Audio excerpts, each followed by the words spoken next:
I am. Um, Nate, what's up, my man? You're in here?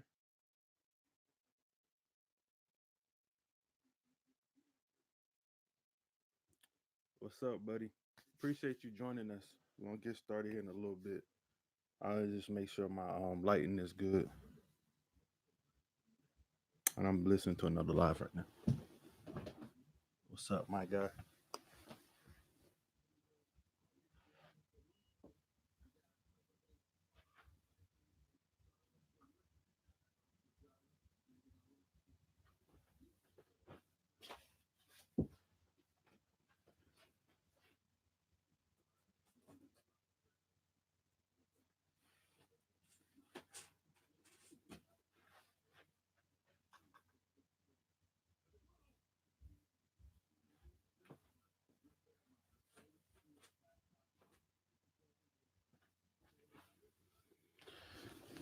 I think that should be good.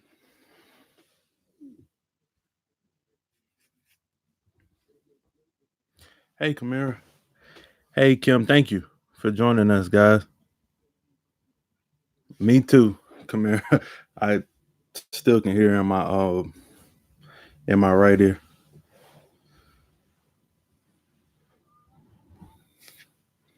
So we're gonna do this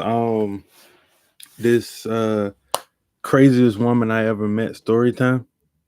And then I am going to in that story time, I'm going to tell you guys it's a three-part story. So it's a uh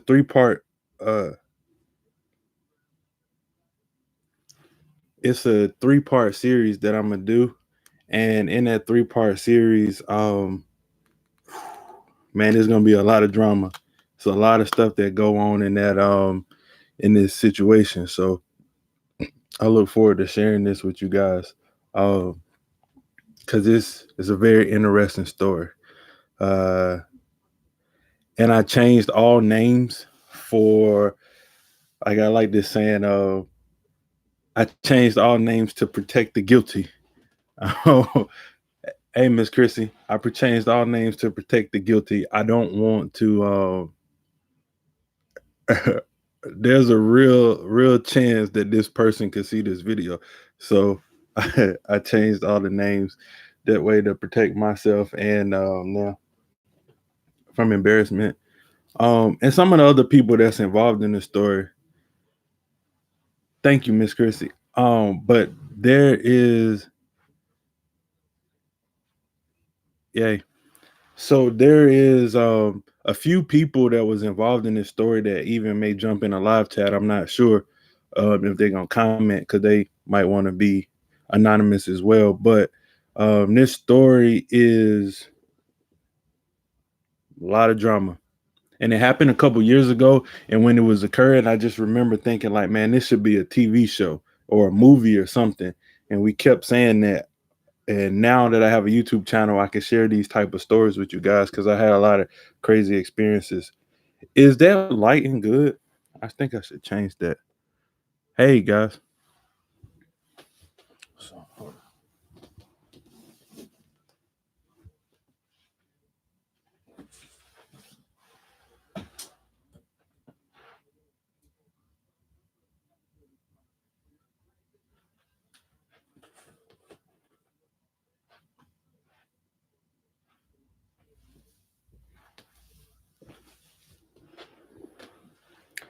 all right. So that's funny. It's definitely not about Miss Chrissy. That would be funny though. Oh, let me see if this light has any. No.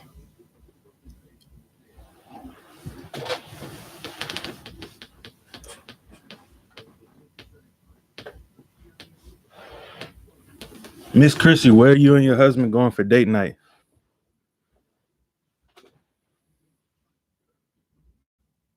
I think that works better. It's a little dark on this side, but that should work better. Let me adjust this.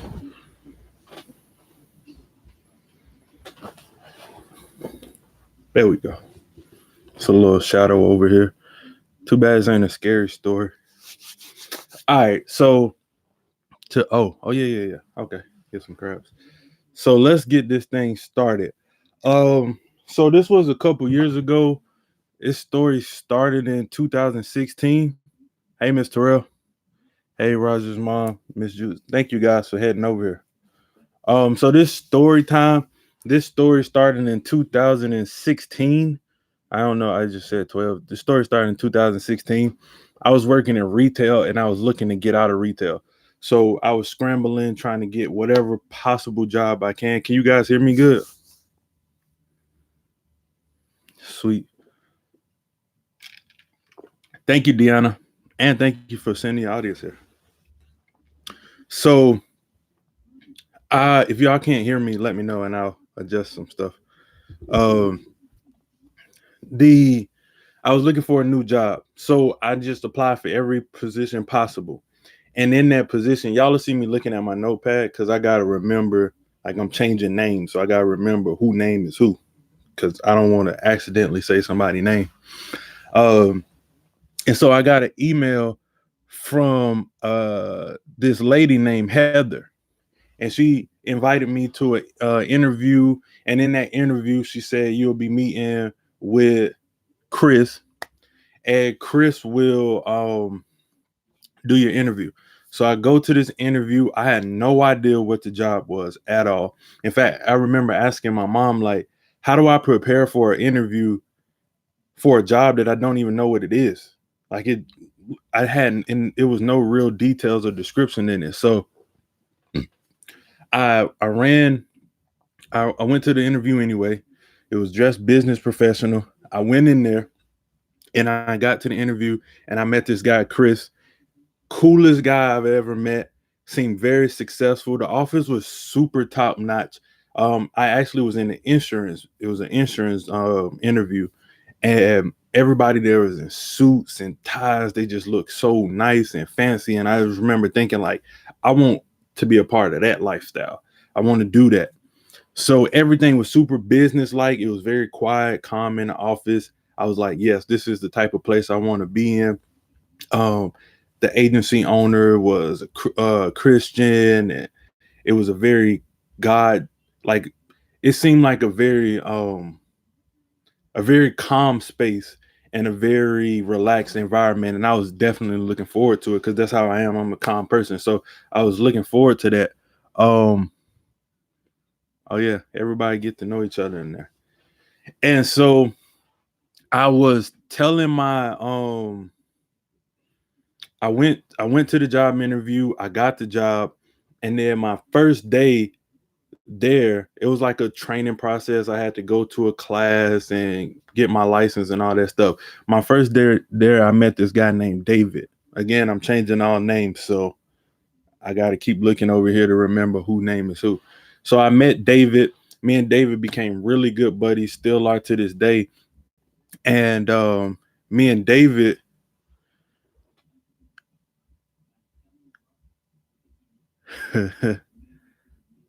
that's funny. Um, so my that's funny, Miss Chrissy. So my me and David, we're like buddies from day one.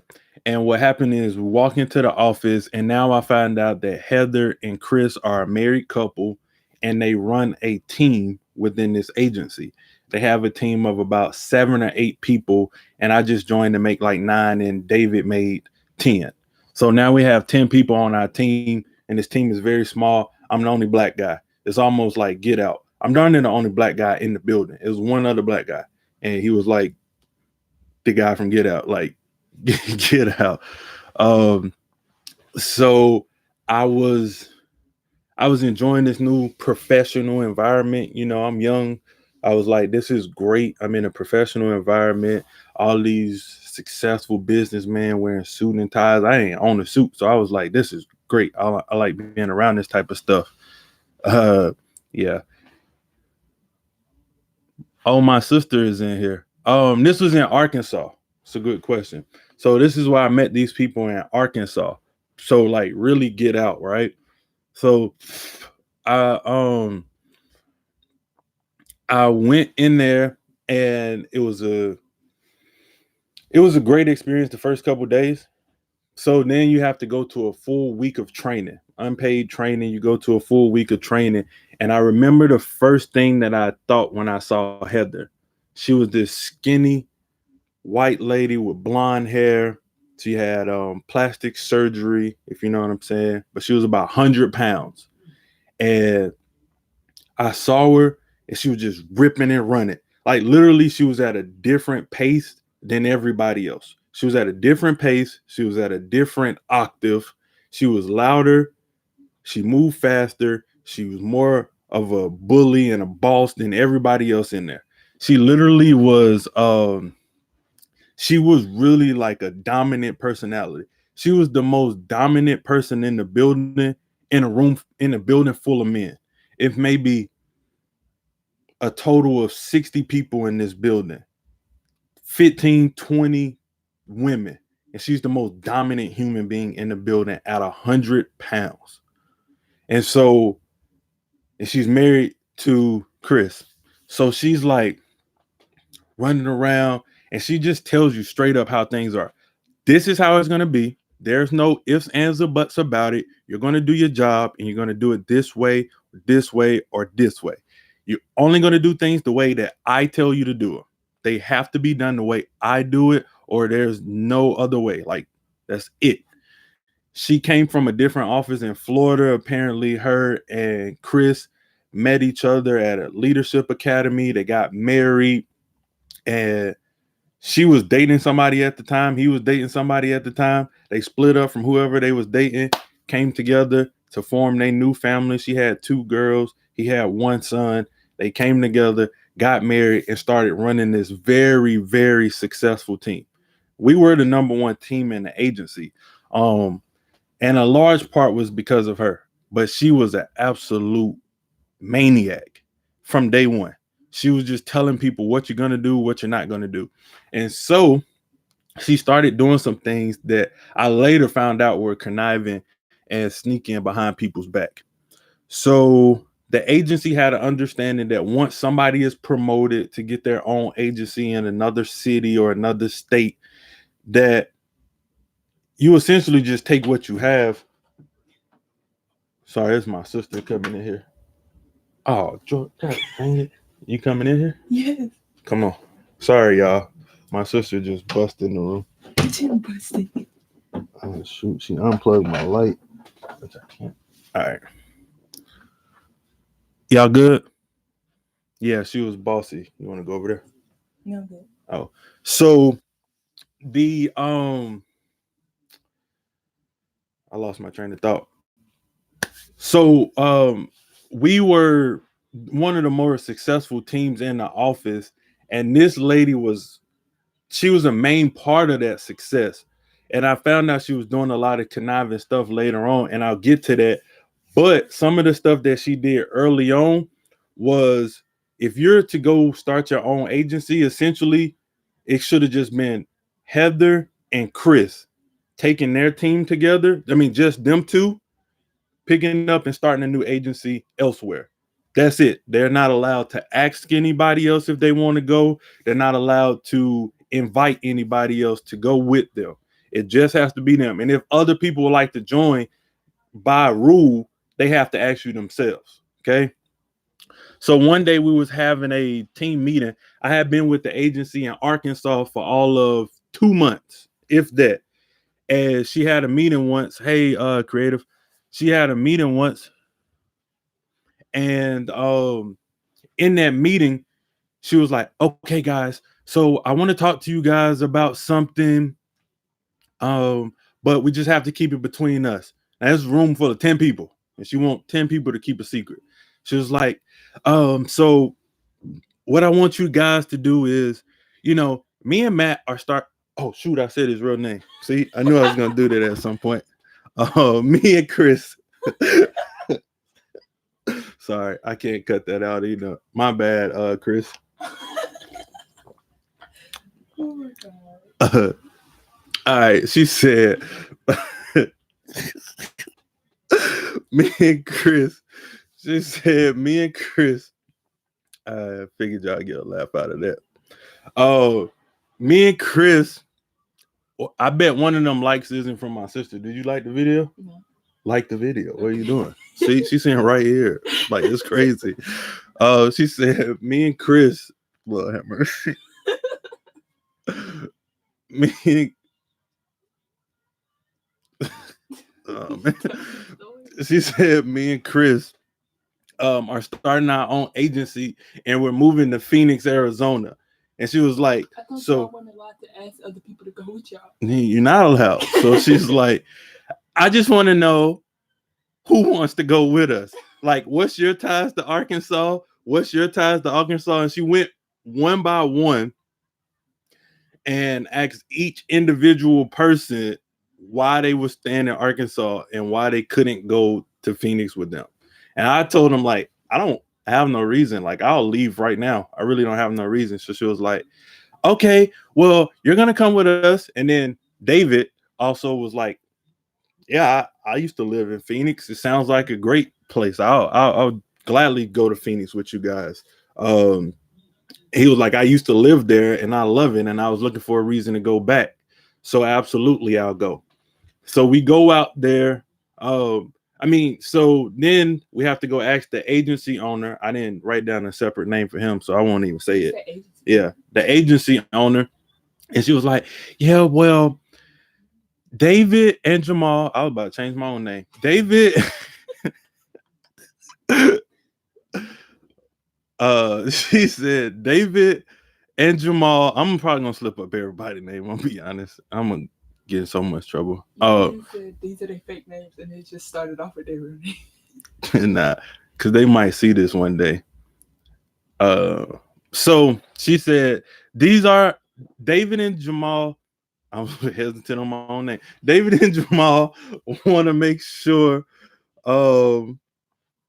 Want to go to Phoenix with us. They asked us, is it okay? And the agency owner was like, I don't care. He's brand new. He hasn't contributed any. I don't give a freak, go ahead. And so he said, basically gave us our blessings, but he was like, that's it.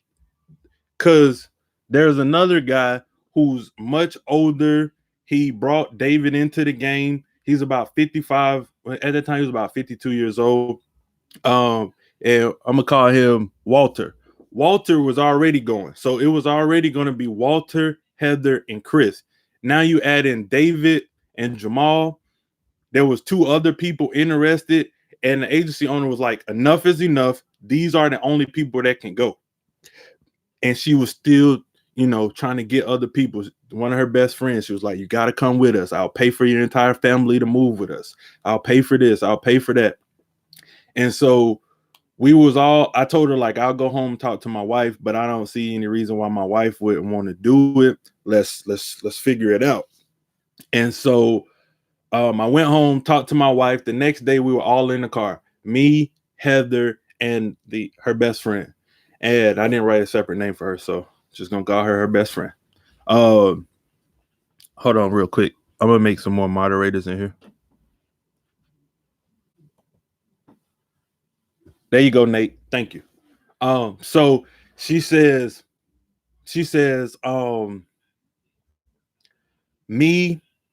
was me, Heather, and her friend, and she was like texting her husband back and forth and was like, Jamal says that his wife is okay with it, so I think we should have a meeting tonight and discuss it. And I was like, well, I'm not really available tonight. And she was like, well, we're gonna do it tonight. And I was like, I don't really think I can come. She was like, okay, well, we'll just move it to this weekend. Her husband was like, I need to get some things planned for this. I need to plan this. I need to plan that. We need to clean up the house. We need to cook for them, et cetera, et cetera. He was just listing out this whole bunch of stuff. He is like the ultimate preparer. Like, he needs everything to be written down. He will not have a conversation with you without writing every detail down first and every direction he think this conversation is going to go in, which I'll get to later in the future. And she is like the most impulsive human being you will ever meet. So he goes and says, we need to plan this. We need to plan that. We need to plan this. She literally bullied him through text messages for an hour lunch about why they need to do it this weekend. And he was like, well, I'm working right now. I'll just get back to you. Talk to you later. Bye. And she was like, no, I'm not letting this go. Chris, we need to do it this weekend because Jamal and his family is thinking about doing it. We're going to invite everybody else that wants to come, and we're going to have this meeting on Saturday. And he was like, well, but we need to cook for him. She's like, don't worry about cooking. We'll get the cooking done. Well, we need to clean up. Don't worry about cleaning up. We'll have the kids clean up. And I was like, dang, bro. I'm like literally watching this lady. She is like bullying this man into submission. And he finally breaking, was just like, all right, we'll have the meeting this weekend. So we have the meeting. Everything was pretty cool. We left, and my wife was like, I don't really know how I feel about her. He seems okay, but I don't really know how I feel about her. In the middle of the meeting, she just was like, told my wife, like, you're going to need a job, so you can just work with us. You can work in our office as our office manager. You'll have a job, so you don't have to worry about that. Chris, she... What's his name? Why'd you have to look with her for the name? Because I almost said something fake. I mean, his real name. She was like, Chris, you're going to give her a job, right? So Chris just said, you're going to work. He ain't said a word. Chris, she's going to work for you. She's going to be the office manager. She can also be the trainer. She can also do this. She can also do that. And my wife was like, geez, Louise, like overwhelmed. Yeah, she was just, yeah. He was like, well, I would like to interview her and talk to her and get to know. She was like, ask her the questions now. What do you want to know? Like, she could just have the job. I vouch for her. I met her 5 minutes ago, just like you. I vouch for her. She don't talk. Yeah, my wife doesn't even talk. So she was just like, oh, okay. We left. My wife was like, I'm not really sure how I feel about being the office manager. I don't know what the job entails. And Chris was like, don't worry. I'll get you all the information. I'll explain everything. I'll be right there to help you, et cetera, et cetera. And Miss Heather was just like, it's it. That's it. We have a team. We have. And so, guys, also, we're going to, David was at this meeting. She was like, also, David and Jamal, we're going to promote you guys to supervisors next month. And then we're going to go out to Phoenix, and you're going to be a supervisor. You're going to be a supervisor. Walter is going to be an agency director, and I'm going to be an agency director. But really, I'm going to run everything. And that's what she said. She was like, I'm going to run everything, basically the entire office. And Chris is just going to do the paperwork and hire people. Okay. And these are the people I met in Arizona. Yes, you met all these people. You know who I'm talking about too. I do. Okay. You know her daughter. All right, my sister is here because she knows these people. So do you remember her real name? Yeah. Oh. I remember everybody. Please don't. It's hilarious that you keep this know. I was all gung-ho for it. You telling me I'm gonna be a supervisor in this great company? I'm gonna have all these great things, opportunities. Y'all essentially gonna help us move out there. Y'all gonna put a lot of money in my pocket to assist me in moving out there. I was with it. I was with everything. My wife was a little bit more hesitant about them two. We left that meeting, and David was like, "Do you think their marriage is stable?" I'm like, I don't give a freak, bro.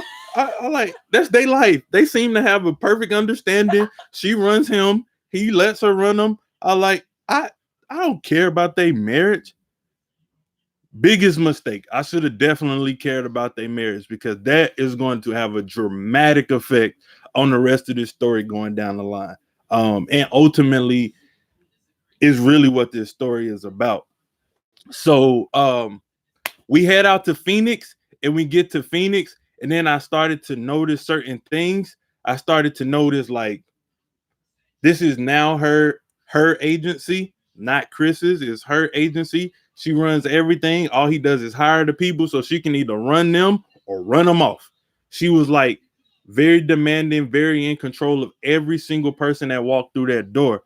And we had our own falling out eventually, but I'll get to all of that. But when we get to Phoenix, that's when the hit the fan, man. That's really when things turned left. And her minor, like, some of these things I should have picked on at the beginning, but I did it. But her minor microaggressions, her minor bossiness and bullying and control freakness, all of that stuff that she had was very, very minor. in Arkansas because it wasn't her agency. But when we moved to Phoenix, it like escalated 10 times. Every single month, things got worse and worse and worse and worse. And that's what this story is about. I will keep you guys posted. Next week, we will resume this story time with Phoenix as part two.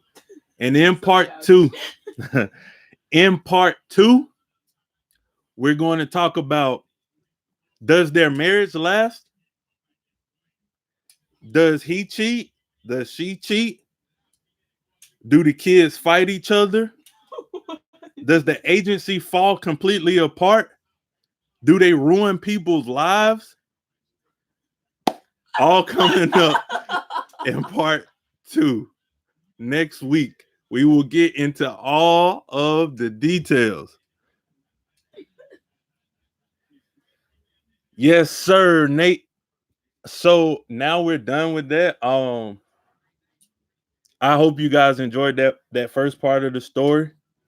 Um, I hope some of the people that's involved, you said he probably, oh yeah. So let's get into it. So what are some of y'all theories for part two? Does he have a second wife like Kim says? A second wife? He has a second wife. Sounds like a soap opera. Yes. Real life soap opera. Me, David, Walter, and I'm gonna introduce some new characters next week. New characters. We all felt like this was a real life soap opera. Is Walter the guy we helped move out of his house? He had the yeah. encyclopedias. So my sister wants y'all to hear this story. So we helped Walter move out of his house from Arkansas to Phoenix. We helped Walter move out. I told you he was a 52-year-old man. And we'll get into y'all theories. Put in your conspiracy theories on the So Walter, when we was helping him move, he needed to clean out his house. He had some people moving in. He needed to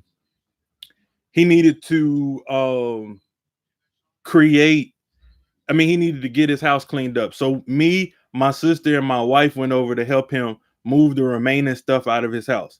And I go in to pick up this box. It's like a heavy box. And I'm like, Walter, what's in this box, my man? And he was like, oh, I don't know. They called me Jam. He was like, oh, I don't know, Jam. And I opened up the box because it wasn't even taped. I opened up the box and it was a box full of encyclopedias. I was like, bruh, do you know Google exists? If you don't put these encyclopedias back, I was like, I refuse to carry encyclopedias out of this house, bro. You can take, I don't care how old you are. He was like, oh, those encyclopedias have great information in them. That stuff is still current. I was like, dude, these encyclopedias is from 52, bro. You can have all of them. He was missing series. I was like, bro, get these encyclopedias out of here. And I'm not, this was in 2006. Yeah, it was in 2016 that he had these encyclopedias. I was like, bro, cut it out. He had like a big box TV, the ones with like the speakers on the side, and it was brown and it kind of like rotate. It was like the first colored TV. I was like, Walter, and he might be in here too. He might not comment. He told me he was gonna go back and watch it, but once his team finished losing. But I was like, Walter, please stop. Put these encyclopedias back. I'm not carrying this. Do you realize that you have a cell phone with Google? It was like, oh, this Siri thing is on crack, man. I can't ask her no questions. That was his favorite thing to say. Siri's on crack, man. I can't ask her no questions and blah blah blah. I was like, all right, bro, never mind. I'm not gonna do this with you. That's funny. I did carry his encyclopedias and put them in the truck. Oh, let's see what y'all thinking. Conspiracies. Anything could happen. I promise y'all, you could guess something and it might not even be that far off. Oh, I gotta leave a cliffhanger. Tiff, you gotta come back next week. You have to come back next week. Nate said he'll be in here.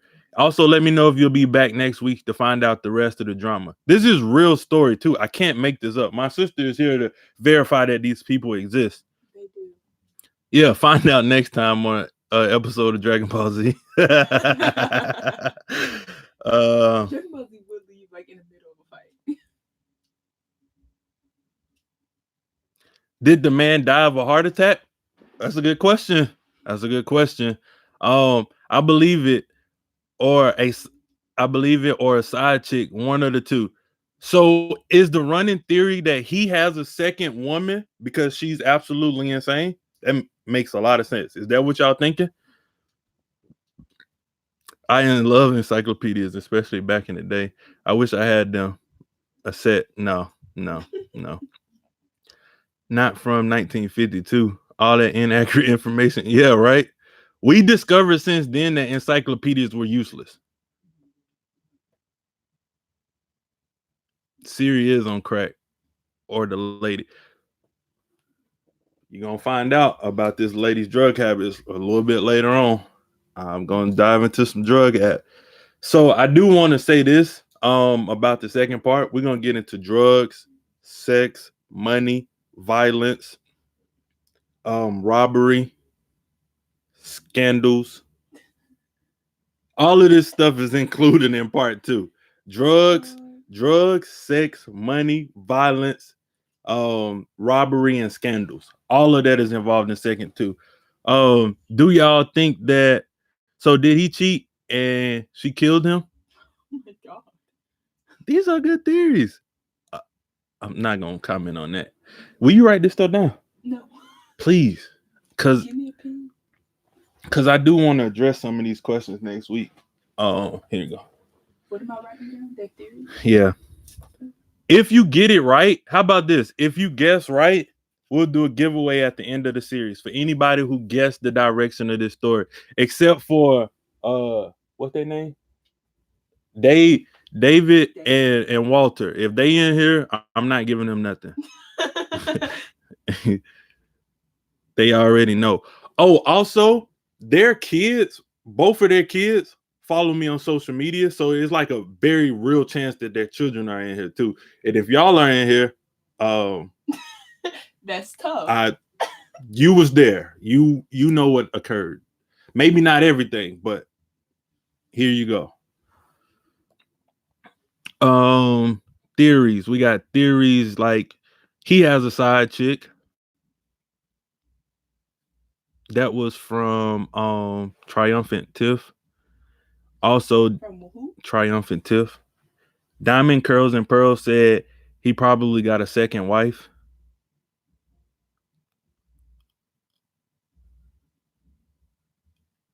Triumphant Tiff also asked, did he die of a heart attack? Nate's Life said he think that he had a side chick or two. Oh, shoot, my. Okay. And then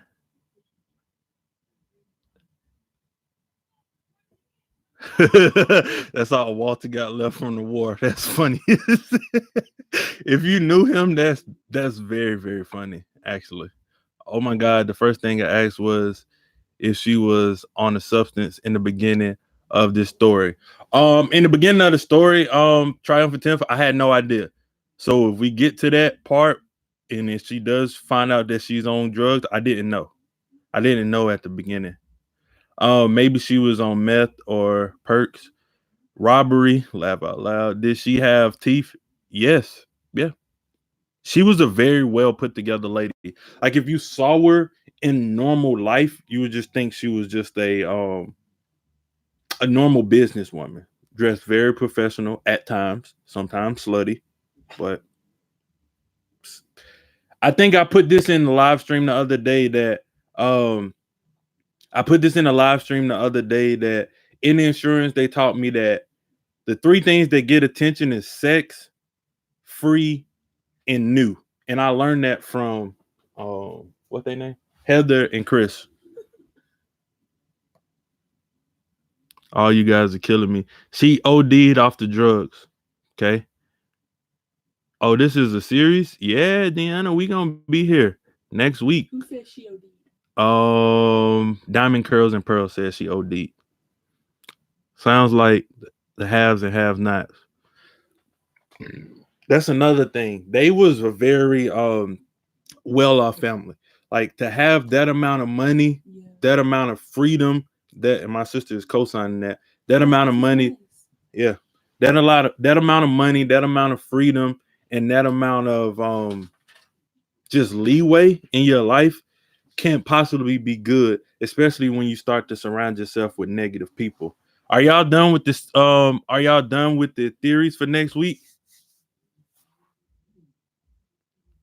Cool. So Deanna, cut you up.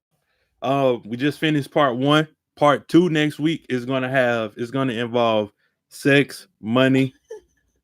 Why you keep laughing, bro? No. My sorry, my sister's like 17, so sex is like funny to her. Uh No, I'm laughing because of you. oh, yes, yes, Deanna, my sister did know them.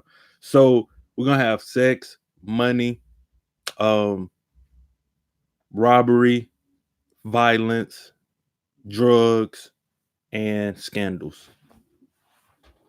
Yeah.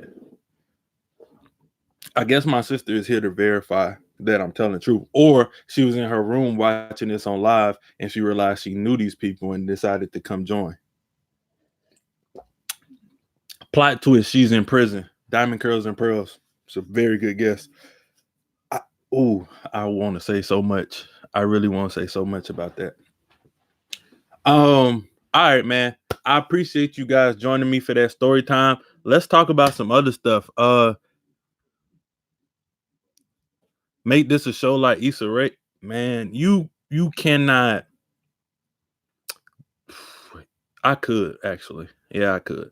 I was about to say you can't script this type of stuff, but they provided the script for me. They really provided the script for me. Okay, I named it Keeping Up with the Company.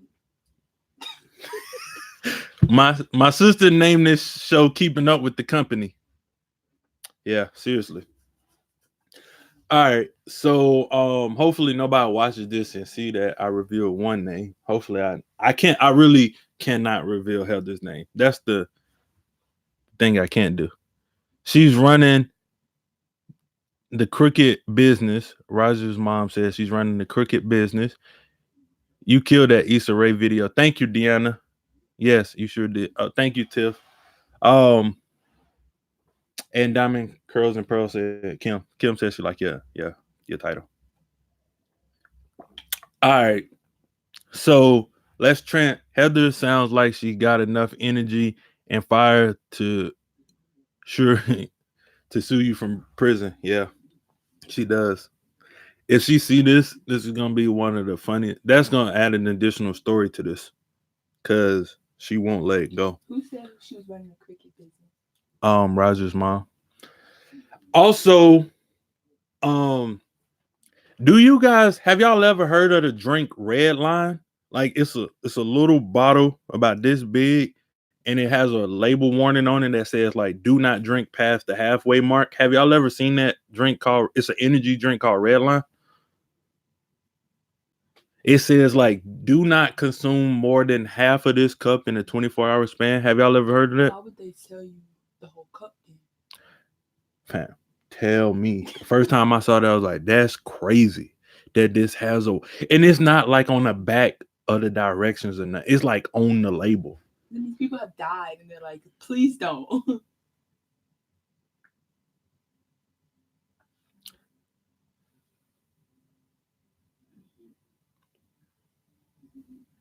So, so I'm assuming y'all haven't ever heard of this drink. It's kind of hard to find. It's like in very um, select stores. But I'm gonna just tell you this. She okay, Deanna says she's never heard of it either. Sounds like that can kill you. Exactly. Exactly, Nate. So she used to drink 2 or 3 of these a day, like downing them like they was 5-hour energy shots or something. Like she would drink the first half in the morning, the second half in the afternoon, and she would buy another one on the way home. It just wait. Just wait. All right. We're gonna get off that we'll get off of that topic. Thank you guys for joining me. Again, and if you miss any of part if you missed any other part one, please go back and watch it on the replay. I didn't say any names or anything like that, so don't watch that part. Uh, she would drink 2 or 3 a day, or she would drink 1.5, maybe 2 a day. Yeah, I took one of those drinks. I took half of it to drive from from Arkansas to Arizona, and I was like shaking the entire way. I was like, "Oh my god, I'm never drinking this again." And she drank a lot of them every day.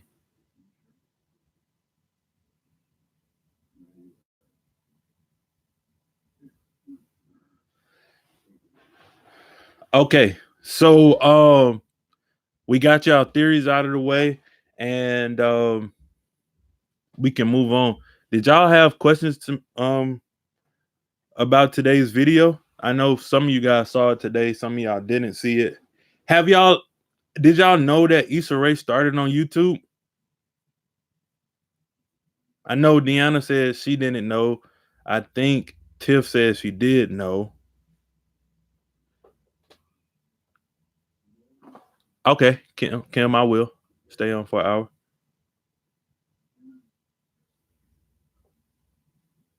So I'm about to find out those drinks because I'm so tired from my day to day, bro. That it will keep you alive and awake. I know that. Seemed dangerous. I wouldn't do it. I stopped doing it. But it was her daily habit for 2 years that I knew her. So we was in where was we at last week? We were in another live last week. I can't even remember which one at this point. They're all running together. But we was in another live last week, and I told y'all I had a series for you to watch. If you've never seen Issa Rae's The Misadventures of an Awkward Black Girl, you have to watch it. Like, have to. That is one of it's like a it's really like a light prerequisite to Insecure. It's a more tame, more digestible, more child friendly version of Insecure, but it's so good. It's so good. I watched from episode 1 all the way to 13 in season 1. It was a very interesting TV show.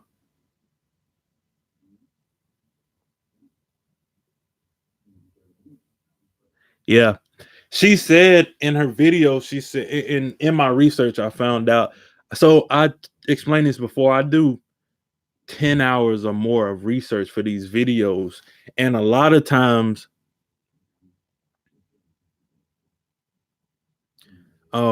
a lot of time I don't there's a lot of stuff or a lot of footage that I want to put into the video, but it never makes it because of like time constraints, or it doesn't fit the story, or it's just too much to put into one video. So there's always like a lot of extra behind the scene footage and stuff that I still have.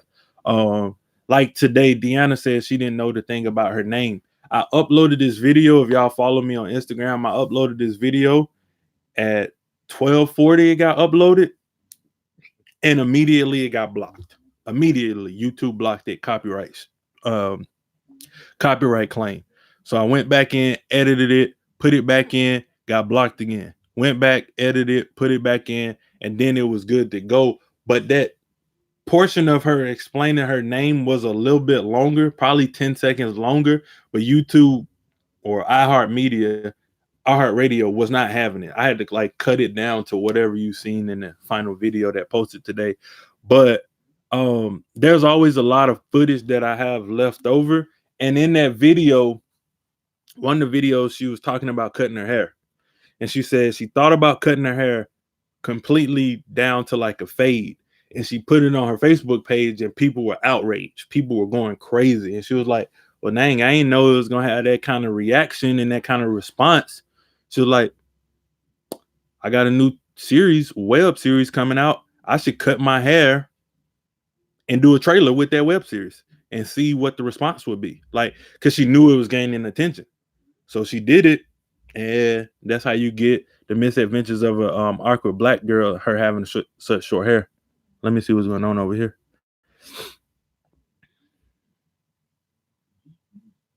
Yes, Tiff is 100% right. That series is incredible. I never felt like an awkward black girl, but I can relate. My sister is the epitome of an awkward black girl. And I think you would like that show, by the way. You got to check it out. You got to watch it. Um, I know my ex, who I was dating at the time, was mad at the ending of Misadventures with the guy she picked. Oh, yeah. I actually preferred that because of it's I don't want to give too much away.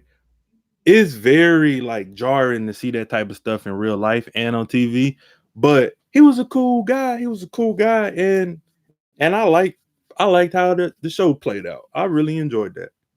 I thought it was risky to do that. I thought it was very risky to do that, but I enjoyed it.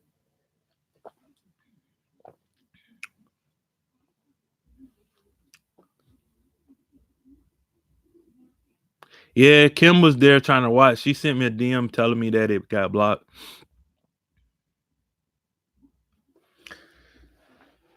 Um, yeah, that was an interesting video to put together, but that was a very interesting series to do.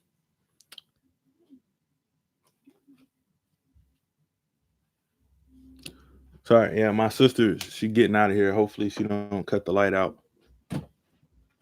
Thank you for joining us. Are you coming back next week for part two? Yeah. Uh-oh. Gonna have her back here for part two. All right. So, excuse me. Yeah, so I think we had this discussion last week about copyright infringement and stuff like that. This happens to me out of, I think this might have been episode 14, 15 of Culture Breakdown. Anybody know? Anybody know what episode this is of Culture Breakdown? I feel like Nate would know. Episode 14. This is episode 14 of Culture Breakdown. Out of 14 episodes, I've had four, maybe five of them get blocked completely right off the bat. Well, the first time I ever seen any kind of notification was the button effect of Joe Button.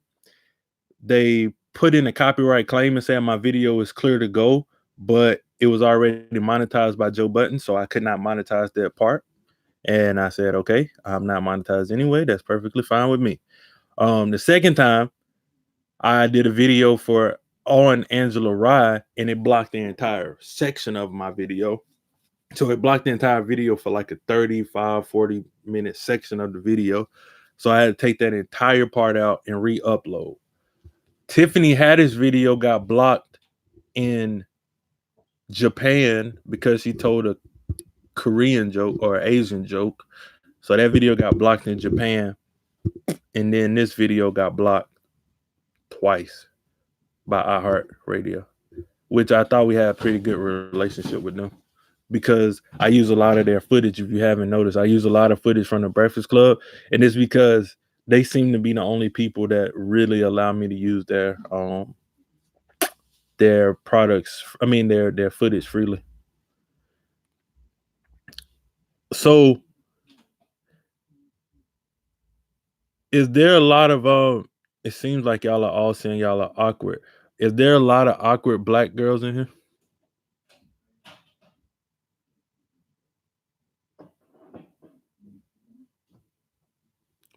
Oh, what did Triumphant say? Let's see.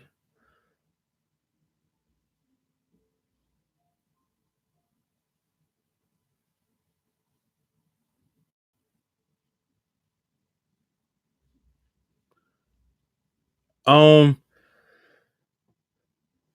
so 7 seconds is crazy. That's a very strict frame. And if you notice my videos, I have long clips, like long clips of people.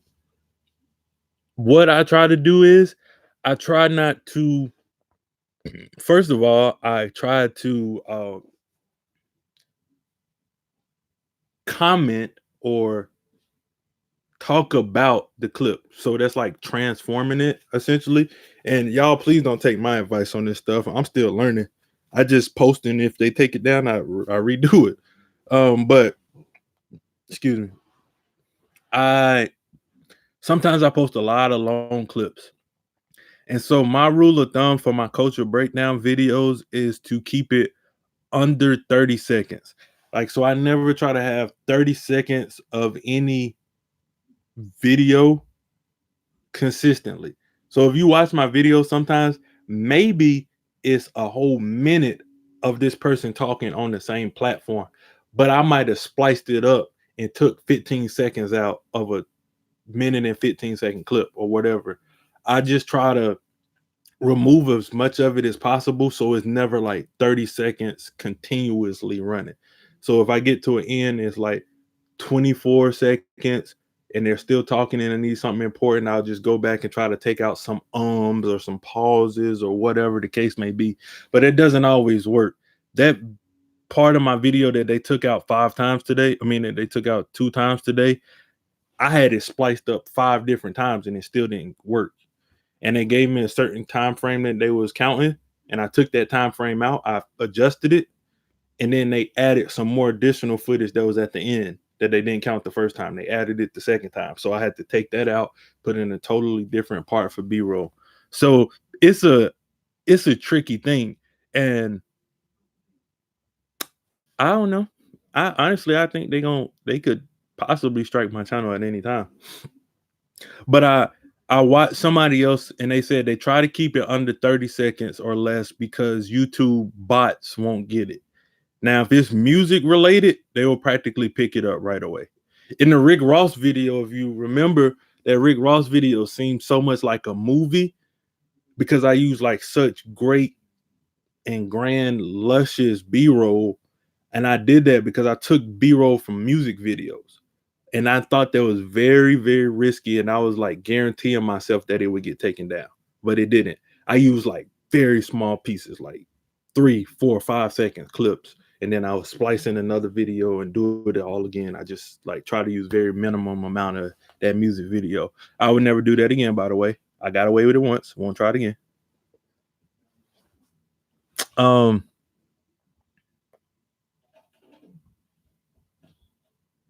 yeah, that's true, Nate. It's hard, yeah.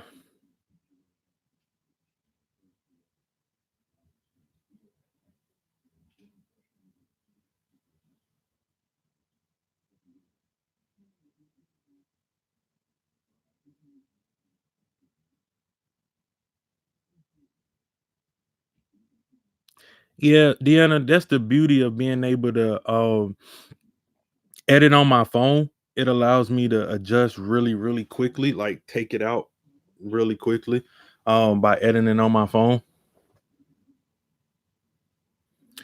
So the thing with me, man, something that I'm having to adjust to this year is I like to read a lot, like a lot, a lot. Last year I read 24 books from January to August, and then I had my kid and we moved and all this other stuff was occurring. So I literally didn't pick up another book until like November, December. So I read about 25 books last year.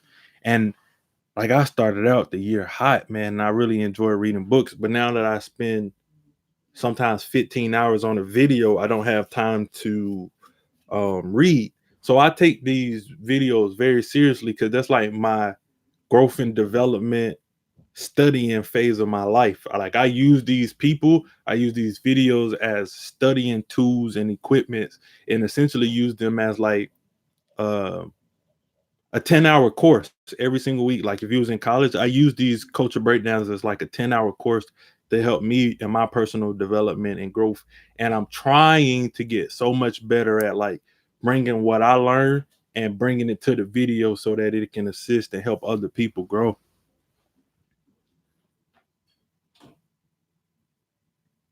What happened to your knee, Roger's mom? What happened?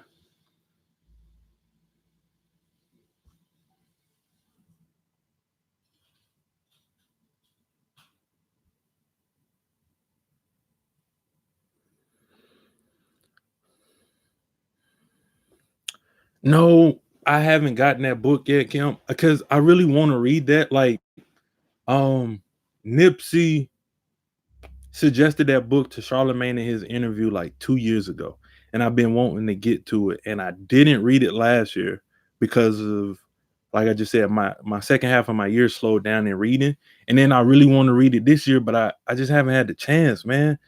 I started this year out reading a book by Michael Eric Dyson, and that book is about like breaking down Jay Z and his lyrics.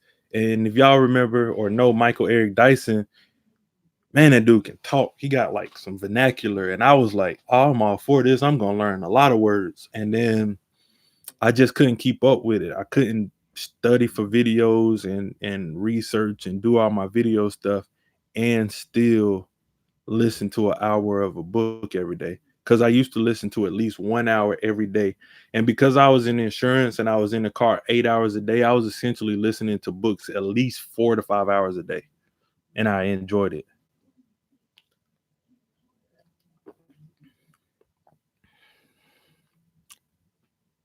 Ooh, tore your meniscus. That is terrible. Um, we on here still, so I got another story. I had surgery, but I also had severe arthritis too. It's in my knee, so when the weather is not great or cold, it acts up. I understand that. Um, I'm about to go work out soon as this is over with. If y'all follow me on social media, I like jump rope every single day. When are you getting the Nipsey breakdown?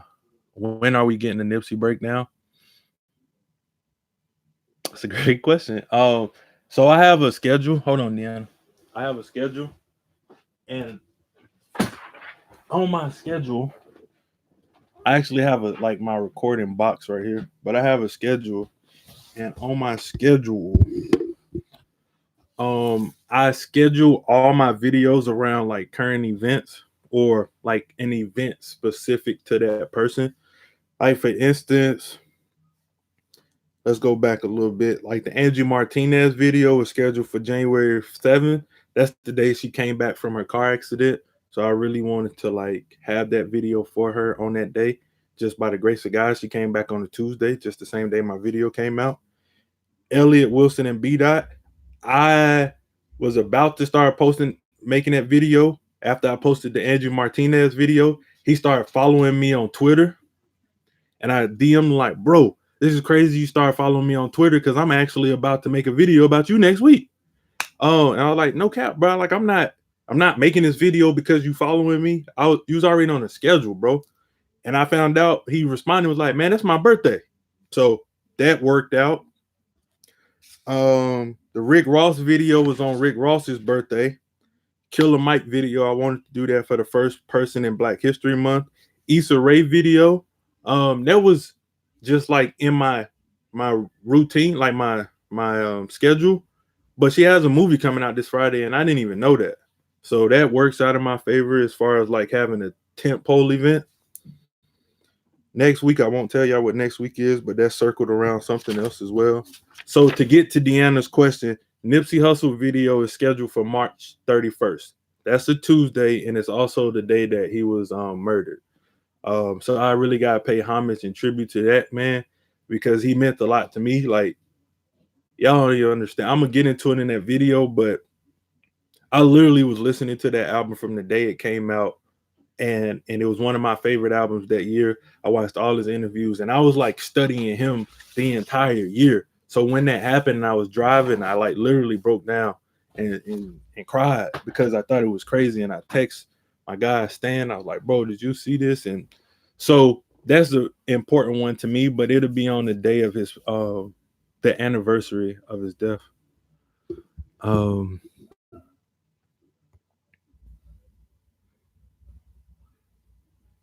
See you later, Tiff. Um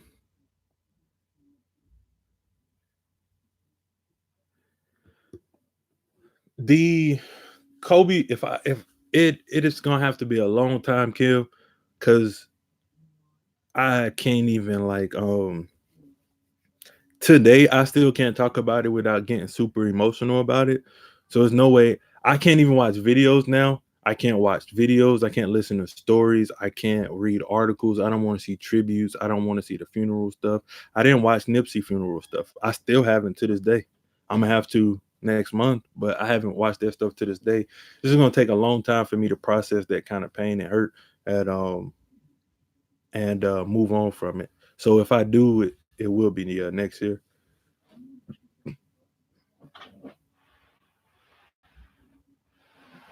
Yeah, I understand that, Deanna. Man, it's kind of crazy with Nipsey to kind of see like how much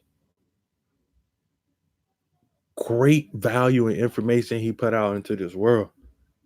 And that's what I'm saying. That stuff is inspiring. Seeing stuff like that is what inspired me to do anything in life because you don't want to pass away and leave nothing behind. Like I think some of the stuff that I'm doing is cool, man. It's cool stuff, but like I would rather like pass away and y'all see like some of the stuff that's on my hard drive, on my video footage that's like the bloopers or the behind the scenes stuff that I was doing on my phone trying to make these videos happen. I think that stuff is like a better insight of like who I am, where you can see me like setting up the camera, talking to myself, and I'm just like, oh, shoot, this ain't it. I think some of that stuff is the more that's the type of stuff that I like to find out about people after they pass away. And you gotta leave some kind of legacy behind. And I don't think that people really understood how much game and value he was putting out there. It's really crazy. It's just a very smart guy.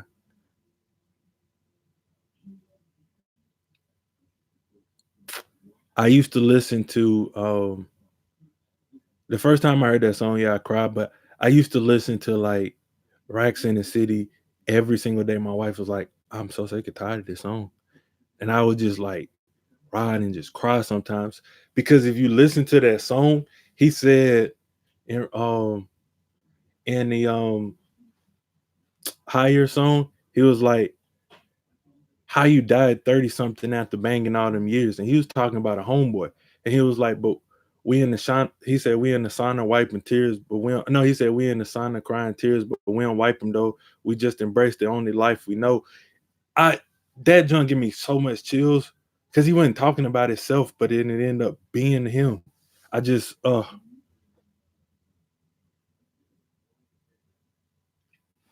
I got some raw footage from like the beginning of this YouTube stuff. It's hard now because everything's on my phone, but I do have some.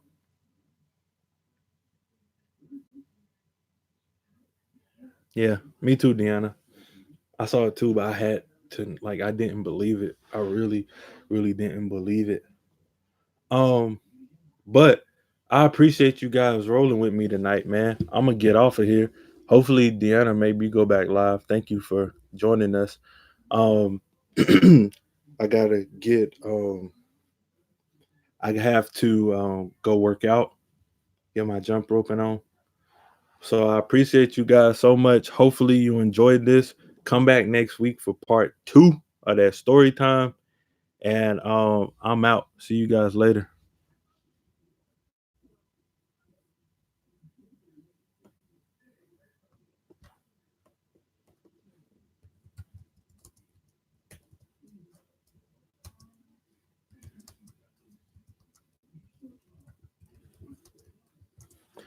Blocking. Peace, Nate. Thank you for holding it down, boss.